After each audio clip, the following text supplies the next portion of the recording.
バスケは3層。どうもバンバです。今日の動画ではメンフィス・グリズリーズのジャー・モラントがこれまで父と共に乗り越えてきた過小評価の日々を語りたいと思います。それとこのチャンネルでは応援してくれてるファンを一人冒頭で紹介することにしているので、今週はBorn to Serve. He's a creative director from the House of Bell. Number 43, Reishi. 僕もスケボー、スノボーと乗ってきたので、あとはもうサーフィンだけです。夏が待ち遠しいですね。来週も応募待ってるよ。本題に入る前にチャンネル登録と通知ボタンのオンを。皆さんよろしくお願いします。2019年の NBA ドラフト前、 NCAA アメリカ大学バスケの 2018-19 シーズンが開幕すると、世界中の誰もが「うわザイオンやべえ」、そして日本の誰もが「うわ八村君やべえ」となっていましたが、そんな時あの NBA のロゴになった男ジェリー・ウエストは言いました。じゃあモラントに注目しておけと。あのコービーをスカウトし、 GM としてはレイカーズを勝たせ、コンサルタントとしてウォリアーズを優勝に導き、そして現在は優勝候補のクリッパーズのコンサルタントであるあの男が、その卓越した先見の明から天才と呼ばれているあの男がジャ・モラントにアンテナを張っていました。2019年の NBA ドラフトでザイオン・ウィリアムソンに続き2位指名を受けると、ルーキーながら開幕からわずか3試合で30得点を記録。その試合の終盤にはあのワンオンワンマシンであるスーパースターカイリー・アービングをブロックしてオーバータイムの末チームを勝利に導きました。シーズン途中のキャバリアーズ戦ではビッグマンであるケビン・ラブを試合中に飛び越えてダンクを危うく決めかけました。試合後にケビン・ラブも冗談で言ってましたが、これが決まってたら彼のキャリアはある意味終わってたかもしれません。ビンス・カーターのフレデリック・ワイス越しのダンクは伝説でしたが、ラブもこれから一生モラントのポスターに乗る生活だったかもしれません。そもそもモラントは2メートルもないポイントガードですからね。衝撃的なプレーでした。さらにモラントはルーキーながら若いグリズリーズのリーダーとなり、平均 17.6 得点、 3.5 リバウンド、 6.9 アシストでルーキーオブザイヤーの筆頭候補になっています。昨シーズンは33勝49敗とウエスト12位まで落ちたグリズリーズは、シーズン中に長年チームを支えてきたマルク・ガソルを、そしてオフにマイク・コンリーをトレードして完全な再建に入りました。 NBA は血も涙もないビジネスの世界です。ガソルレベルのプレイヤーを出すならもっといいトレードがあっただろうに、今までの感謝から適当なチームじゃなくて優勝を狙えるチームに置いてあげたいっていうグリズリーズの思いからラプターズにトレードしたっていうのはもう素晴らしい球団だねって思いました。本当に。なので当然今年はとんでもなく負けるぞっていうのが大方の予想でありながら、モラントは現在強豪揃いのウエスタンカンファレンスでグリズリーズを8位とプレーオフ圏内にまで牽引しています。若い頃のデリック・ローズを彷彿とさせるような身体能力を持ち、クリス・ポール並みのパス能力を兼ね合わせ、課題と言われていたアウトサイドシュートも現在は平均以上で決め、全く問題になっていません。何よりディロン・ブルックスやジェイレン・ジャクソン・ジュニア、ブランドン・クラークなど本来これから来るはずの若いプレイヤーたちが主力になっているチームを1年目からここまで勝たせてるっていうのは、モラントもこれはよく使う言葉ですが、彼はポイントガードじゃなくてポイントゴッドの一人になっていく人物なんじゃないでしょうか。間違いなく次の NBA の顔の一人であるモラントですが、ほんの数年前までは彼のことを知っている人はほとんどおらず、 NBA に来る前からモラントは素晴らしいプレイヤーでしたが、彼の NBA 入りのチャンスが消えかける直前まで常に過小評価され、正当に実力を評価されてきませんでした。今日はそんなモラントが NBA にやってくるまでの物語です。ジャー・モラントはサウスカロライナ州のダルゼルという人口2000人の小さな町に生まれました。この町は元 NBA のスーパースターであるレイ・アレンの出身地でもあり、父親の T ・モラントはヒルクリスト高校でレイ・アレンのチームメイトでした。その後 T はセミプロとして活躍した後、アメリカ国外でのバスケットボールプレイヤーとしてのキャリアを考えますが、ちょうどその頃に生まれそうになっていた息子のことを考え、自分のバスケットボールプレイヤーとしてのキャリアを諦め、バーバーを開いて家族の生計を立てながら自分の子供たちと大切な時間を過ごすことを決断しました。 T は自宅のバックヤードにバスケットボールコートを建て、息子のジャーと特訓を続けましたが、モラント一家のバスケットボールコートは親子2人が青春を過ごした場所というだけでなく、地元の子供たちの憩いの場にもなっていました。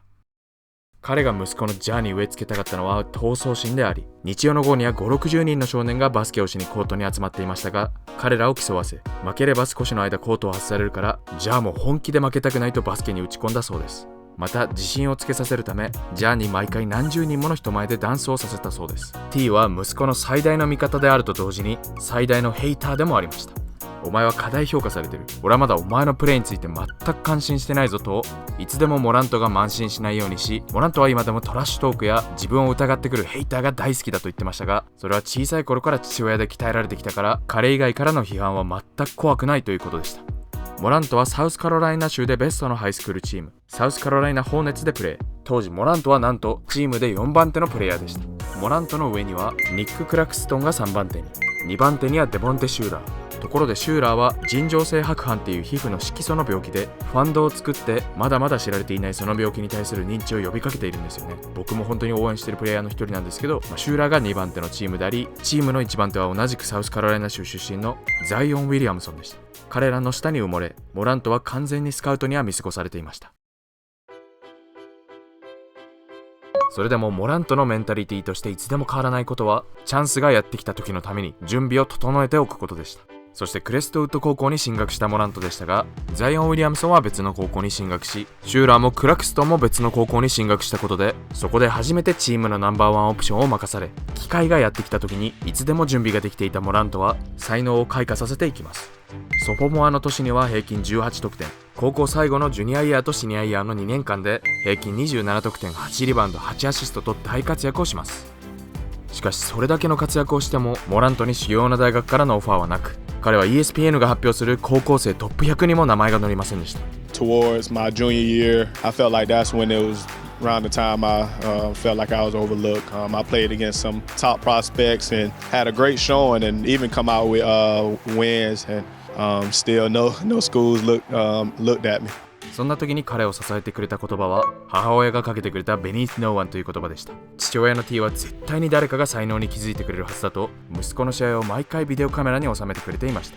彼らのサポートもあり、モラントは2016年にサウスカロライナで開かれていたバスケキャンプに最後の望みをかけて参加しました。素晴らしいプレイヤーは常に成功する道を見つけると言いますが、もしも2016年の7月にマレーステートのアシスタントコーチジェームズ・ケーンが腹を空かせていなかったら、モラントは今でも見つかっていなかったのかもしれません。ケーンはモラントがプレーすらしていないメインのジムに他のプレイヤーをスカウトしに来ており、休憩を取りに売店でドリトスとソーダを買っていた時に別のコートのジムからボールの音が聞こえてきたそうです。そこでは 3on3 の大会が繰り広げられており、試合は終盤に差し掛かっていました。そこで数分間一番輝いていたモラントのプレーを見て、一瞬で彼が特別なプレイヤーと確信したそうです。彼は空腹をも忘れ、マレーステートのヘッドコーチであるマット・マクマホンに、この少年はプロになりますよと大急ぎで電話をかけたそうです。マクマホンは翌日大急ぎで車でキャンプの開催地に向かい、モラントのプレーを7月中コーチ陣を挙げて評価した後、大学進学を控えていたモラントに対して、彼はもちろん彼の家族とも関係を築くまでの誠意を見せ、あとはもう誰も彼の才能に気づかないことを祈り続けました。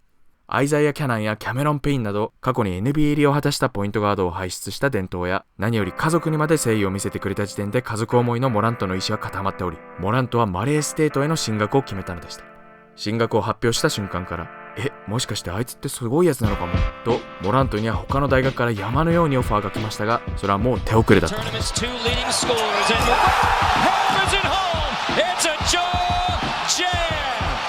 彼はマレーステートでの2年目には全米でベストのプレイヤーの一人となっていました。そのダンクだけに人々の目は行きがちでしたが、彼はそれと同等かそれ以上に優れたパス能力を持ったプレイヤーであり、2年目のシーズンを平均 24.5 得点、5.7 リバウンド、10アシストで終え、NCAA ディビジョン1で史上初めて20得点、10アシスト以上を平均したプレイヤーとなりました。2019年の NBA ドラフトではもう彼の才能を疑う者は誰もいなくなっており、モラントはこれまでの日々を思い浮かべていました。It means a lot for both of us. We both know what I've been through. I just want to thank him for everything he done for me. He made me who I am today, and I'm just thankful for it all. Great job, Will. Great job.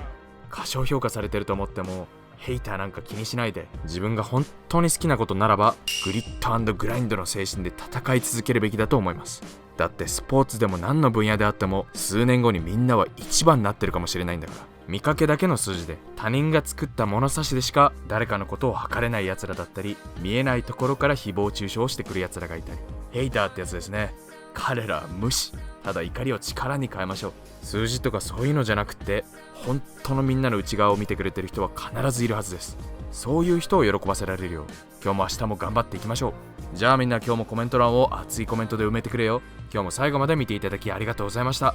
チャンネル登録は左下をポチッと。そしてインスタとツイッターもやってるので、もしよければ概要欄からフォローしてください。僕の大予想ではモラントはいつか MVP を、チームメイトのブランドン・クラークはいつかディフェンシブプレイヤーオブザイヤーを取ると思います。それじゃあ次の動画でお会いしましょう。バイバイ。